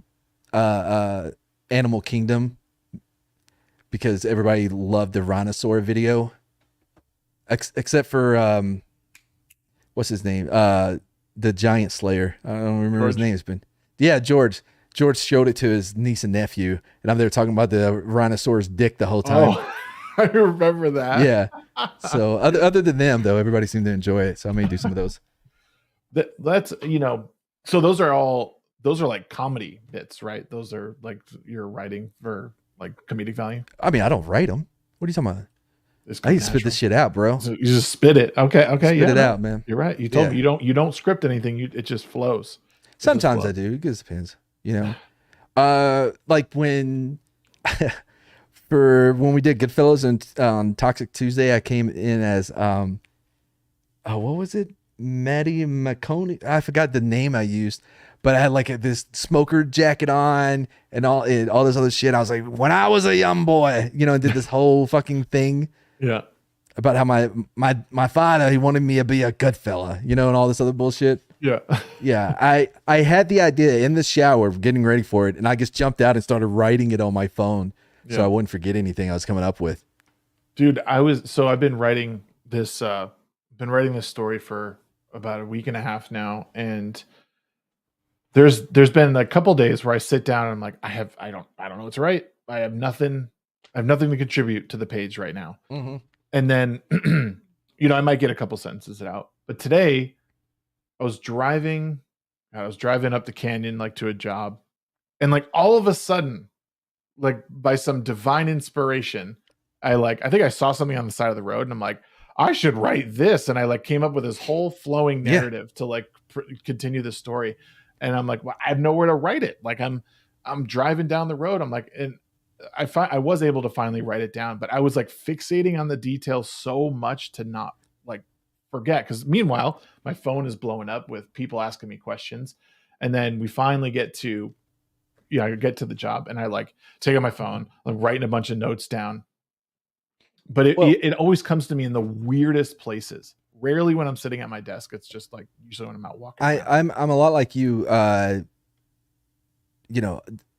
don't. If something inspires me to do a video, I'm going to do a video on that. Mm-hmm. And even writing as well. It's for me, if I'm trying to force it, it's not going to work. I have to have it be that natural thing. Yep. So because it just feels more real. Yeah. I could never sit down and be like, okay, today I'm going to write a script. Yeah. For something funny, and I'm good at punching up. I can punch up other people's stuff pretty good, but just sitting there trying to make up stuff off the, forcing myself to doesn't. I've written a couple scripts. Like one of my best performing videos was a script I wrote, but it was like me really being myself. Like it was like I didn't try and be proper. Like I was just trying to like let it flow. Even some of like the funny like jokes or even whatever the little incidental dialogue. Like I was just trying to tell how I really felt. It was about the Rings of Power. Like I was really trying to lean into what I really thought of this thing, and I didn't really want to hold back anything. And actually, like I said, it came out well because with the structured script, it allowed me to map out where I wanted certain like clips of the show and all that. But 95% of the time, I'm like, I'd rather just sit in front of my camera and just start talking. And then if I need to cut out ums and ahs or something, you can cut those out. It's not hard. Yeah. It's also why I do mostly live streams. Like I would much rather sit here with you and just talk over live stream. Or if we do a recording, I'm not going to edit it. I'm just going to like probably throw it up as our full conversation. Maybe part of that is being lazy, but the other part is like, I would rather like have this stuff come up off the top of my head. I don't know. I am not interested in hosting a live stream again. I'm not good at it. I don't enjoy it.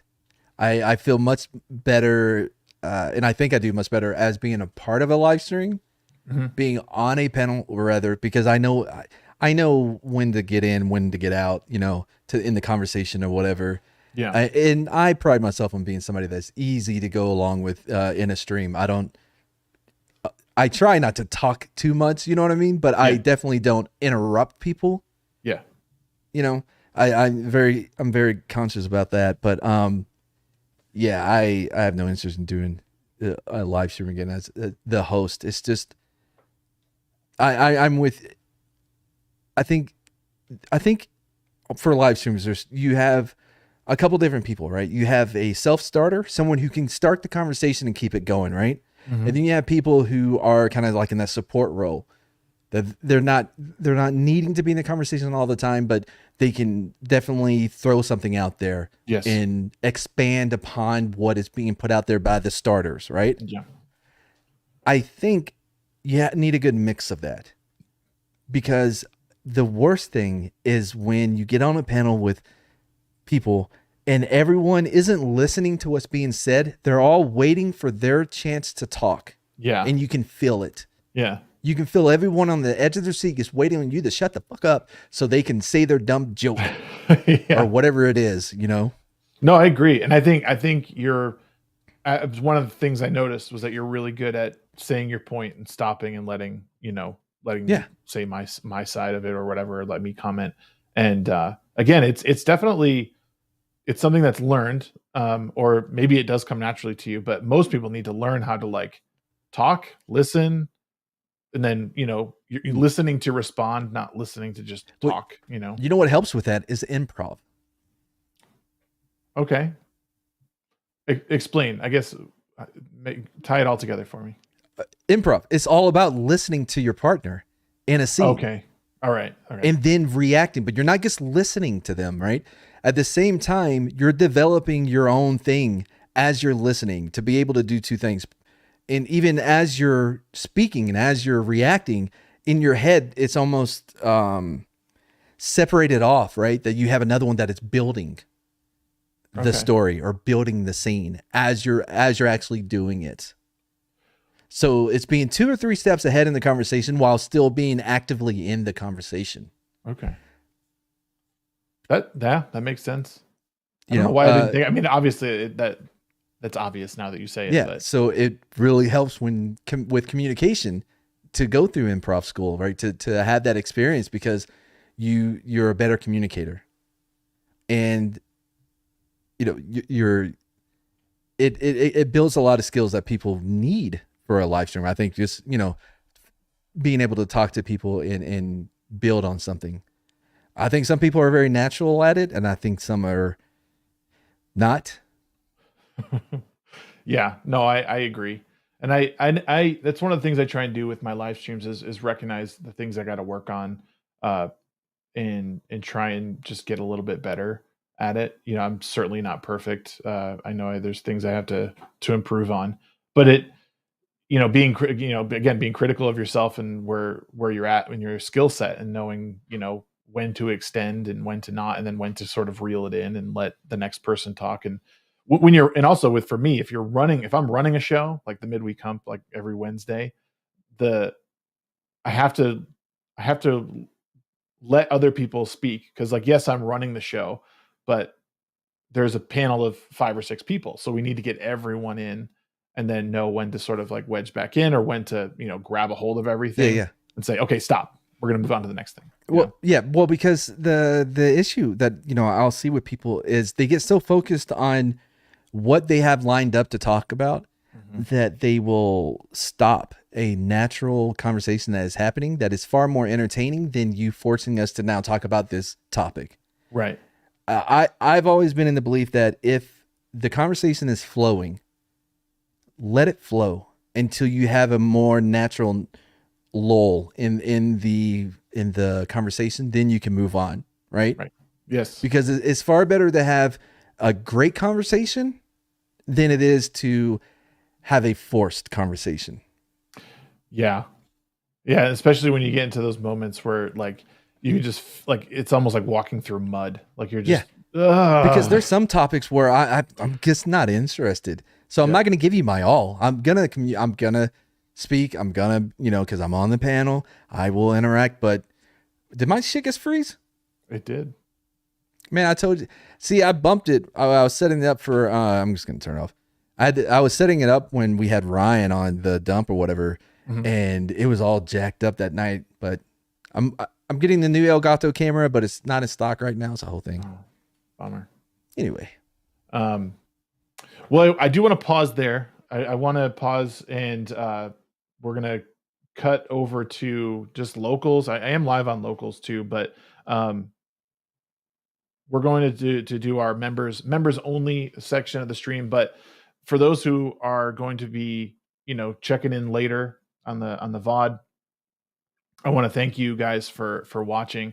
Mad, you've been an awesome guest, and again, I'm very thankful that you came on at short notice, because believe it or not, I've been wanting to get you on the midweek hump as like a real like guest, not just like an after show guest, which I think you should spend some more time with us in the after show if you're up that late.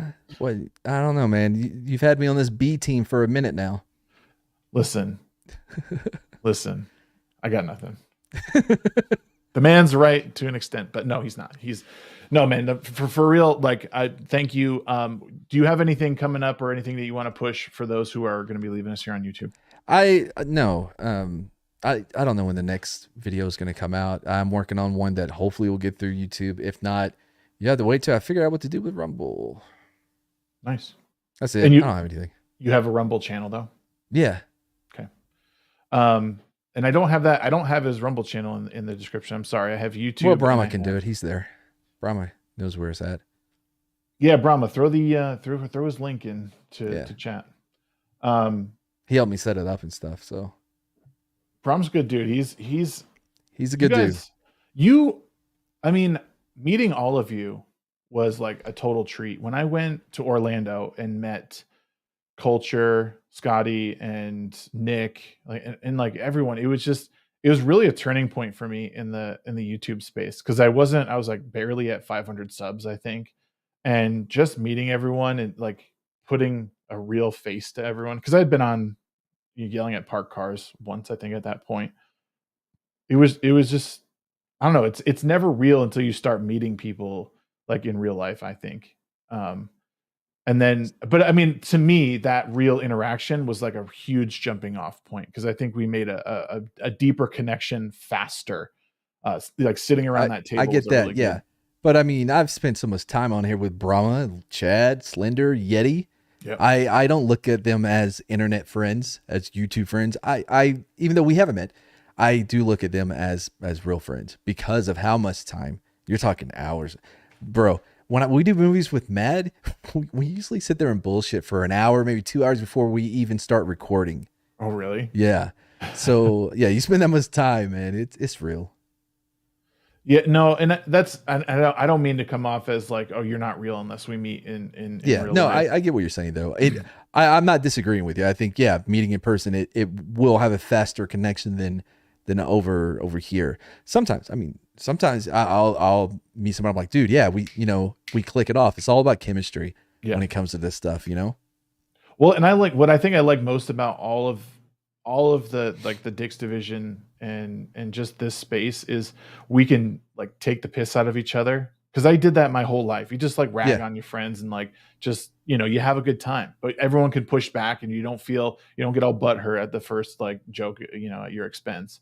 And that's just how I've operated my whole life. My uncles did it to me. Like that was how they used to, that was their love language. Yeah. I knew you were going to say it. You're so gay. I know, man. The gayest dick. I tell my girlfriend all the time, my love language is cold hands. Because when my hands will get real cold and I just chase her around and try to put them on her. Yeah. She gets so pissed. Yeah. My girl almost swung around. I mean, I did that the other day. I came in, I went for a run, and it was like, I didn't even realize it was 40 degrees out. And by the time I was done with the run, it dropped to about 38. Yeah. And I was freezing, but I came in and I just did the like hands in the sweatpants on the butt cheeks, and she almost turned around and elbowed me in the temple. Like, yep. Like, hey, I got to warm up, babe. Got to warm up the hands. Yeah, everyone on YouTube, thank you so much. Matt and I are going to go have a little private conversation. If you're part of my Locals and you're a Locals subscriber, you could still watch it live over on Locals right now. Otherwise, you can catch the VOD later tomorrow when I post it before I leave for Vegas. Thank you guys so much for joining the episode 2. That's going to be it for us today. Thanks again, Matt. Who was the first one? Lofty Pixels. I like him. I had fun with him on your celebration stream. Yeah, that 1 year. Yeah. Yeah. I thought we had a good back and forth there. He's a good dude, man. Learning more about him and his like sort of past and what he does, like it just all makes sense. And he seems like a very authentic person, as much shit as he gets. I think we need more of people like him out there. Like, even if he doesn't consider himself a contrarian. But yeah, chat, thank you so much. We're heading over to Locals. We'll see you guys next time. Later.